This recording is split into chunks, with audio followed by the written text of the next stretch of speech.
Welcome to KQEG Sports and Seven Rivers Sports. Well, today it's going to be a great show. We have three guests from Luther High School. By the way, each week a look into health, wellness, fitness, and so on.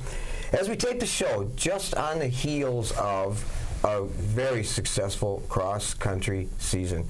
Head coach Kevin Lisk, along with David Vannucci and Sam Larson. Welcome to the show, guys. Thank you. Thank you.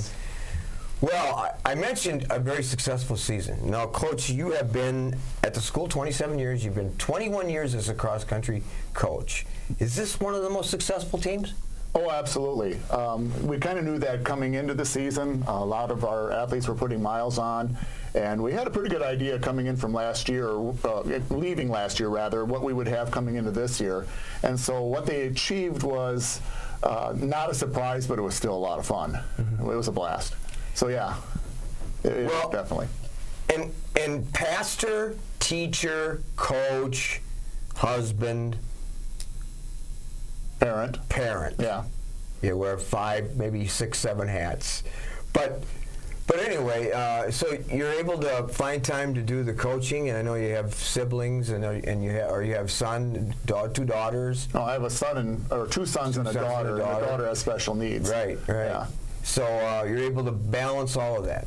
Yeah, pretty much. My wife would probably beg to differ at times, but for the most part, we tend to get by pretty well. The coaching aspect of it is really only 2 hours after the school day is over with. So by around 5 o'clock, 5:15, they're pretty much out of the buckets, showering, getting ready to go home, and it won't be long before I'm on my way home. So I still get quite a bit of time at home with my wife. And unlike maybe some other areas of teaching, it's a calling for you. Yes. Calling to be a pastor, calling then to be a teacher and a coach. Yes. That's the way our church body operates. We call it a divine call. I received that on a Tuesday or Wednesday evening, actually, back in 1993. A phone call from an area pastor, Roy Hefty, over at Bangor, representing the Luther Board of Control, saying, we want to call you to be the teacher, pastor on the faculty for senior religion, sophomore religion, German, and oh, by the way, help out with any extracurriculars that you are able to. It was not a long deliberation. It was something I've always wanted to do. My heart has always been in teaching, and yeah, even though I've had a couple of calls to leave, my heart's always been at Luther, and it's probably going to stay there until the day I retire or God retires me. David Vannucci, well, I got up many times in the morning and read the paper on a Saturday, anytime during the week, and you were in the paper a lot. And you had that cross on your jersey. It was pretty obvious what you were representing besides Luther High School. Yeah. Cross country, track and field, you just had an incredible season. Thank you. Something that you thought would really happen? Yeah, I had a lot of success last year, and so coming into this year, you have to be confident, and just knowing that I could defend that title was, something that was good, yeah. Well, the motivation to pursue a dream like that begins at an early age. Yeah. So let's go back to your early age when you, somebody must have seen in you some particularly strong gifts. Yeah, well, it's kind of funny because back when I was a little kid just running around the playground, I was one of the slowest, but my dad was a really good runner. And so he kind of tried to fix me when I was young, and I joined track because everyone else was, and just kind of started having success, winning some tiny races, and then just kind of kept going with it. Was he a athlete at Luther? No, he was not. He was in Oconomowoc. Okay.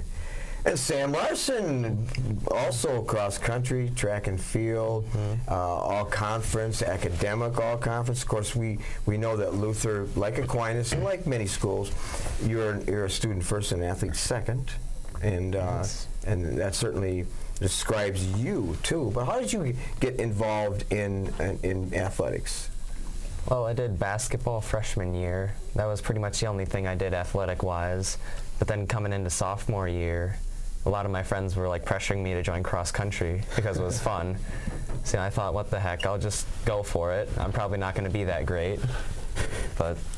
And it just kind of started taking off from there, I guess. You mean to tell me you didn't have confidence in your ability when you were younger? Well, maybe not in just running. I'd never really done a whole lot. So you surprise yourself, in other words? Pretty much, yeah. Well, a lot of times it's from the neck up, you know. I mean, you might have the skills to run, but from the neck up, that's where people struggle. Yeah, I suppose. Well, Yeah. Coach, we talked about people that inspired you. I'm sure when you were younger, too, you had some good coaches and people that inspired you to maybe to embark on teaching and coaching? Well, actually, to be honest, I didn't have a whole lot of good coaches. I played sports, but my coaches were kind of thrown in there and not very well experienced. Really, the individual who taught me the most about leadership and coaching would be my father. As a 30-year Navy guy, he told me, you know, Kevin, when you're leading, find people who know what they're doing and use them like I do with my chiefs. You know, my father at the time was an officer in the Navy. If you get chiefs who know what they're doing, let them do their job and get out of the way. And that's kind of been my philosophy of coaching. I find people who know what they're doing, and I've got a couple of assistant coaches right now that are very good, Robin Leffelholtz and Eric Zink, that know what they're doing, and I just kind of let them go and get out of their way. In fact, I'm kind of more of a general manager than I am a coach, to be honest with you. I do what I can to inspire, to feed energy, usually with my voice. But yeah, I honestly did not have them growing up. My father was the biggest influence by far in both my desire to teach, be a pastor, and coach. Describe, you had a lot of coaches, David. Describe for our viewers an ideal coach. Who do you like to compete for? Well, for me, the ideal coach, and a lot of times it's not necessarily about the training, it's most about the atmosphere. And that's really what I love at Luther, is that obviously Pastor Lisk, he's a really vocal guy and just really encouraging, because, you know, if you have someone who's just standing there, you know, telling you what to do, you're not going to love it nearly as much. So having someone there to, you know, encourage you, to yell to you, to just really, you know, show you that they love you, that's the most important to me. You've had a lot of coaches too, Yeah. Sam, and someday you'll have children, and they'll perhaps be athletes. What kind of coach would you like them to play for? Oh, a coach that would care about them as a person, not just their athletic ability. You know, if they see that something's getting to them, they're going to go up and ask the athlete, hey, what's up? I care about you. And they're also going to have that athletic drive to really watch them excel and really care about their success.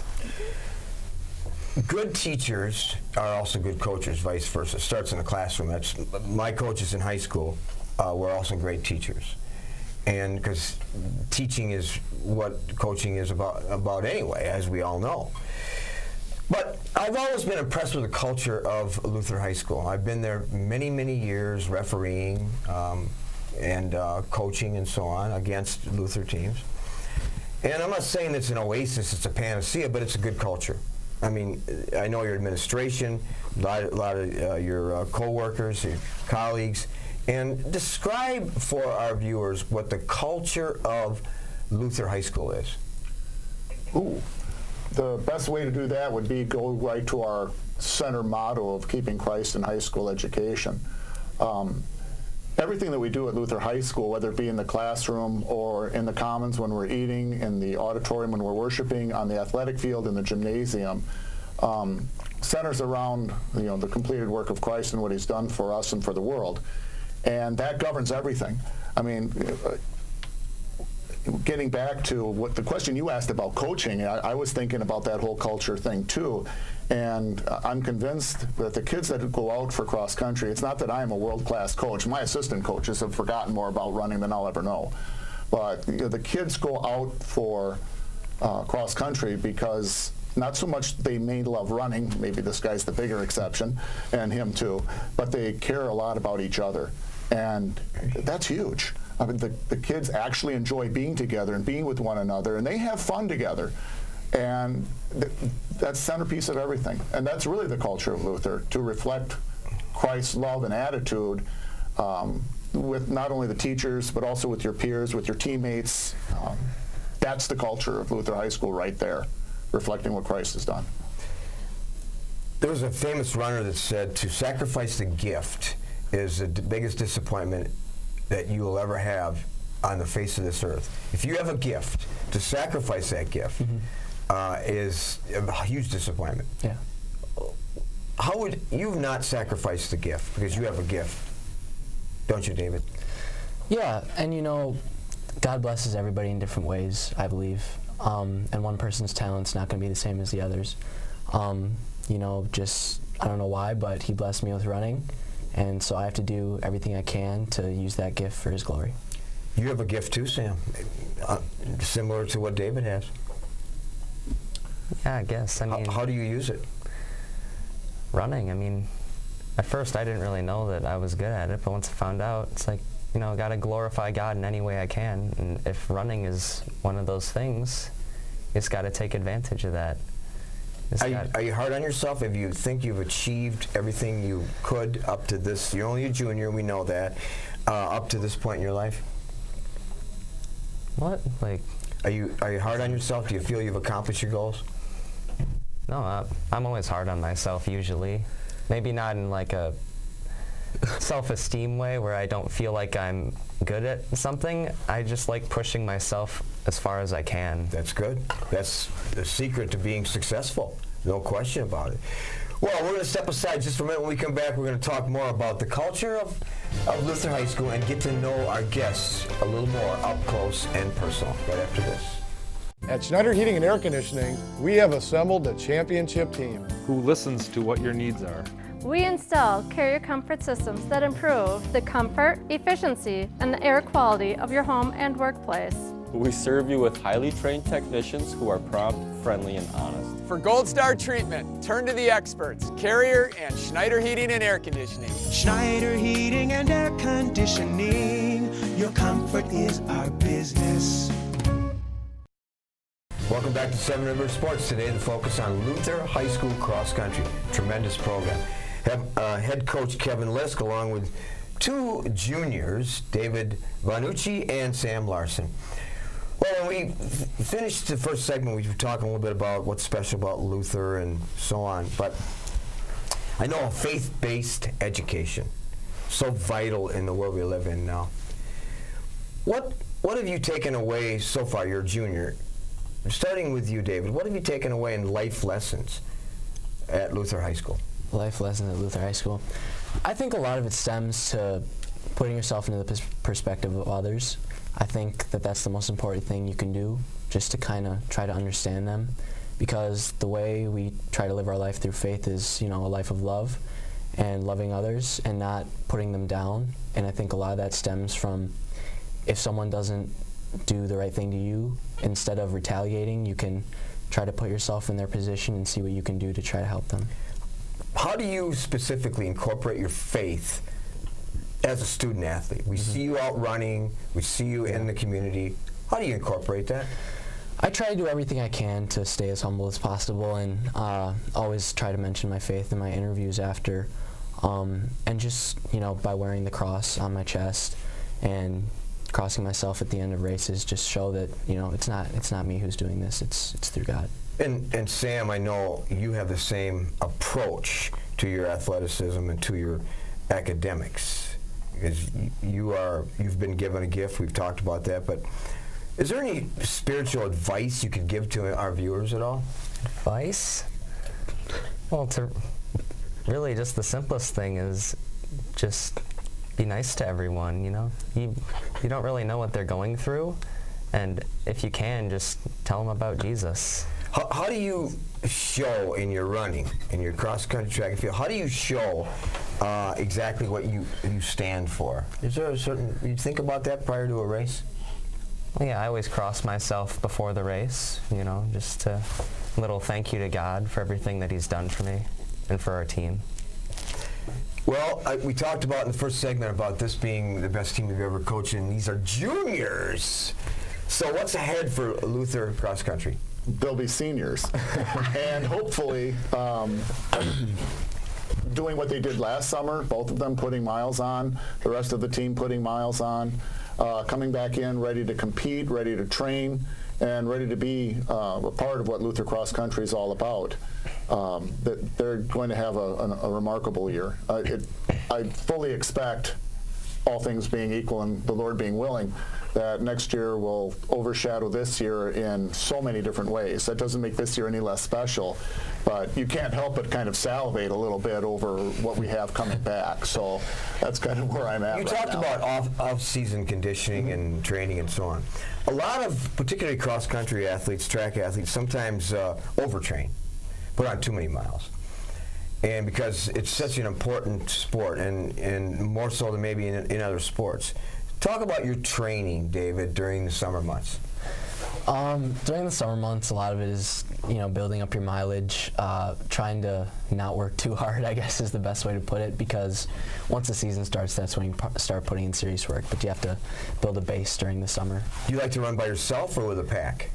Unfortunately, a lot of times I do end up running by myself, but running with others is so much more enjoyable. Cross-training is such a big part of running now, and I come from a long-distance running family and a background and so on, and I'm beginning to do more things, yoga, stretching, and some light lifting and so on, because it's so hard on your body. Is that something that you guys are looking at, cross-training? Is that something you advocate, Coach? Well, absolutely.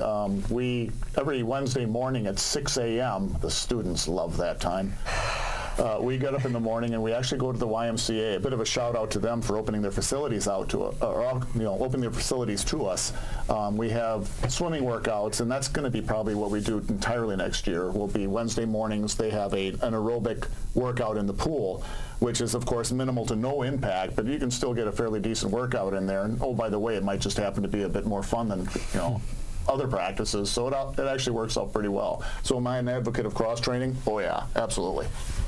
David, role models. Now, when you mentioned role models in your profile, it was two pretty high-profile track and field stars. Yeah. Share that with us.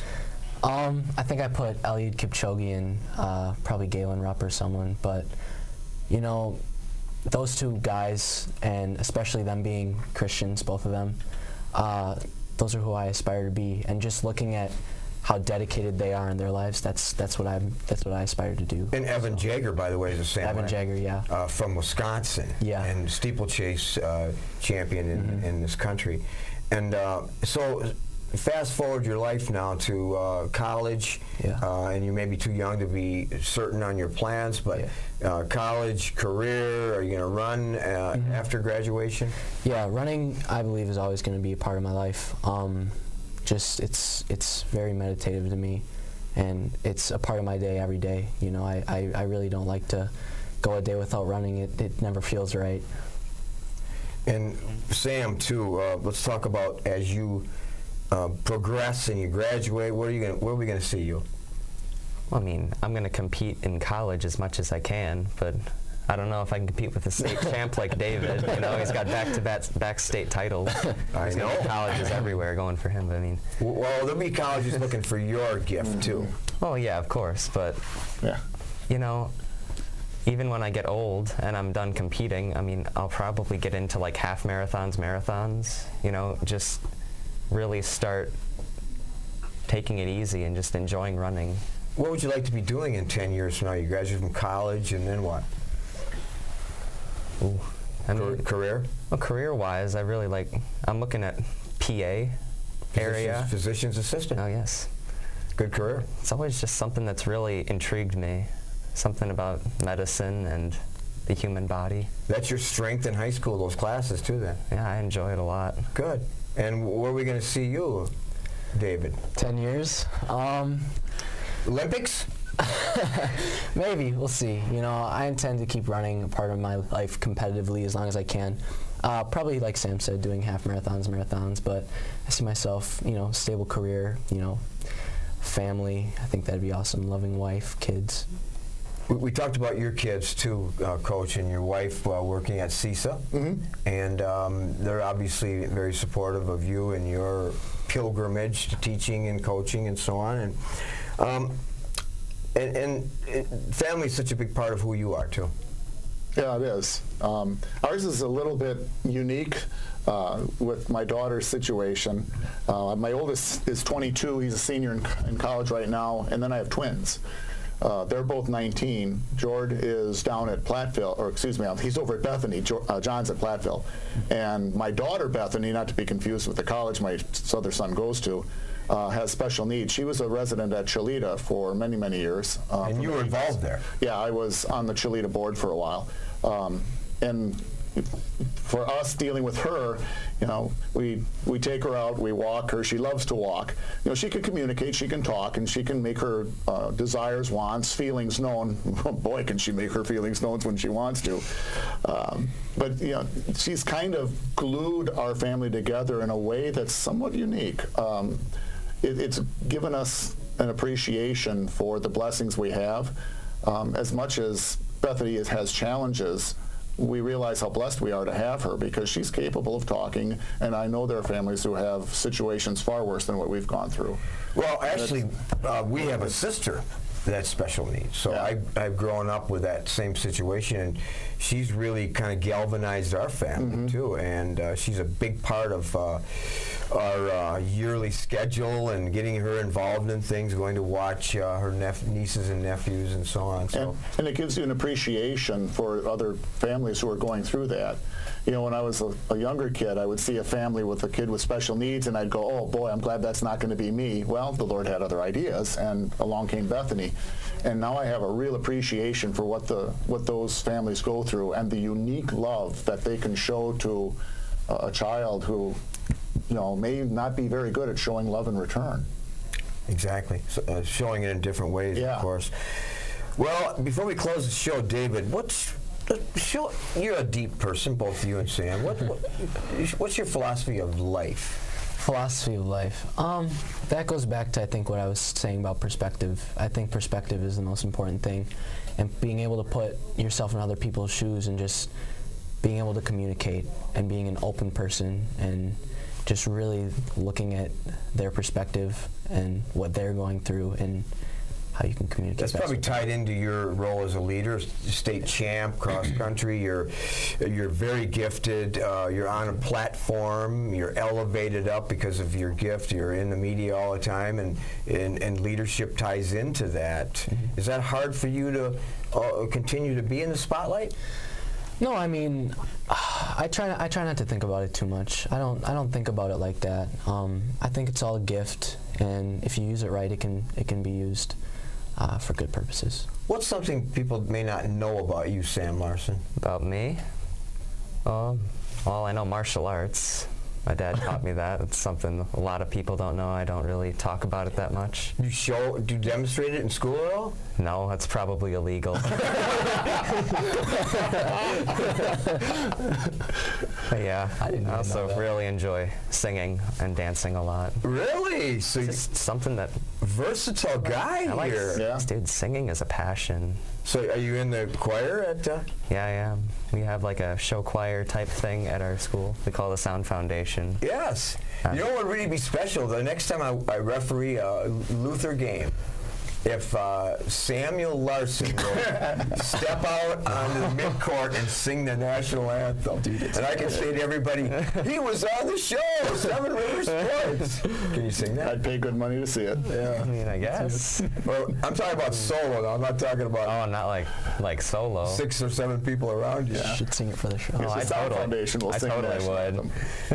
But it's always great. I've said this many times, the culture, the atmosphere, the welcoming at Luther High School, as I've told my wife many times, is special, similar to going to Luther College in Decorah, Iowa. Just there's a special feeling about those schools that have that religious component to them. And I feel the same way every time I walk into Luther High School. Everything you do in life, do for the glory of God. It says right on your wall, right in the new gymnasium.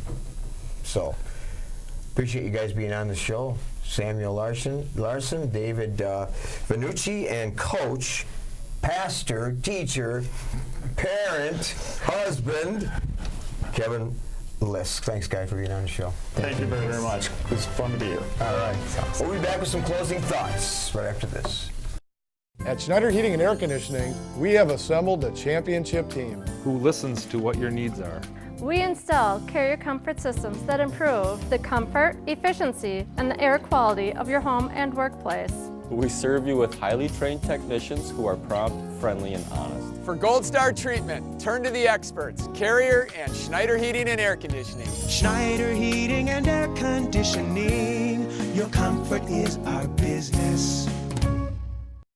Welcome back to Seven Rivers Sports. I hope you enjoyed our interview. The spotlight this week on Luther High School Cross Country. Well, a non-conference game on Tuesday night at West Salem. A girls matchup, the Onalaska Hilltoppers from the Mississippi Valley Conference. Two new coaches taking over those programs. Shane Schmaling at Onalaska, Matt Quick at West Salem.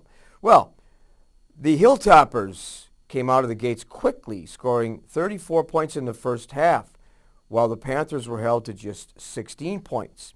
West Salem got its offense going in the second half and were led by Brooke Benson with 18 points. Kenna Olson and Haley Gilster each added 8 points. The talented Hilltoppers are led by senior Emma Gamoki with 3 three-pointers scoring 15 points. Sophomore Olivia Gamoki added 13 points, while Lexi Miller and Kenzie Miller scored 9 points each. Final score, Onalaska 66, West Salem 45. Onalaska moves to 3-1 and entertain the Westby Norsemen from the Cooley Conference on Friday. West Salem evens its record at 1-1 and opens Cooley Conference play Friday evening versus Viroqua. Well, that's our show this week. I'm your host, Terry Erickson, hoping that you will have an active and a healthy week ahead.